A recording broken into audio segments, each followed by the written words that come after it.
जिंदाबाद। कौन बनाता हिंदुस्तान? भारत का मजदूर किसान। कौन बनाता हिंदुस्तान? भारत का इनकलाब जिंदाबाद। इनकलाब जिंदाबाद। हमारी एकता जिंदाबाद।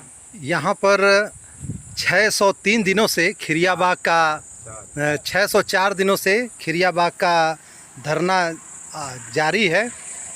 इस बीच में लोकसभा चुनाव भी ख़त्म हुआ। लोकसभा चुनाव के बीच में भी सारे नेता जब प्रचार कर रहे थे तो खिरियाबाग के मजदूर किसान यहाँ पर धरना अपना जारी रखे हुए थे। और इस धरना के जब 604 दिन बीत चुके हैं और यहाँ का आजमगढ़ सदर से पूर्व सांसद निरहुआ पराजित हो चुके हैं, ऐसे समय में हम खिरियाबाग के तमाम किसान नेताओं के बीच में उपस्थित हैं और इनसे कुछ बातचीत करेंगे। धरना के अध्यक्ष जी रामनियन यादव जी से हम सवाल जानना चाह रहे हैं कि इंडिया गठबंधन और भाजपा जो एनडीए गठबंधन था, दोनों के बीच घमासान छिड़ा, उसके बावजूद भी मोदी आ रहे हैं और यहाँ से निरहुआ पराजित हो चुके हैं। तो ऐसे मौके पे आप इस नतीजे को कैसा मानते हैं? किस रूप में देख रहे हैं? आप लोग जीते या हारे, आपकी लड़ाई कब तक चलेगी, इस बारे में कुछ बात रखिए। धरने क्या आपका ख़त्म होगा कि स्थगित होगा, इन सारी बातों पे आप प्रकाश डालिए। देखिए, एनडीए और इंडिया गठबंधन के बीच का जो यहाँ मुकाबला था, पूरे देश में कमोबेश करके इन्हीं दोनों के बीच में लड़ाइयाँ थी। और इंडिया गठबंधन मैं समझता हूँ कि उन पीड़ित लोगों का गठबंधन था जो एक तानाशाह के अत्याचारी डंडे से त्रस्त था।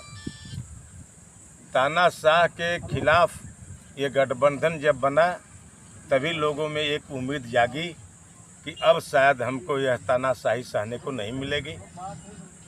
और आजमगढ़ से एक निरहुआ हारा है।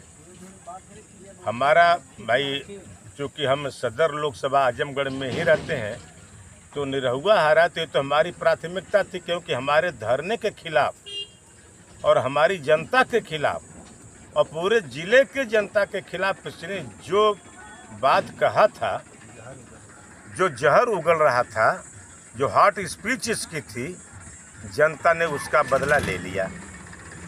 दूसरे तरफ मैं ये कहना चाहूँगा कि इंडिया गठबंधन और एनडीए गठबंधन में जो एक फांक था, एक जो रिक्तियाँ थी, वह ये कि पूरा का पूरा देश जिस तरीके से उठ खड़ा हुआ था, इसे यही लग रहा है कि विपक्ष के नेताओं ने चुनाव नहीं लड़ा है, बल्कि जनता ने चुनाव लड़ा है। और ये जनता ने खुद अपना चुनाव लड़ा है और शिकस्त देने का काम किया है भाजपा को। और जिस तरीके से उभार पूरे देश में था, उसे तो ये लगता था कि भाजपा शून्य पर रहे।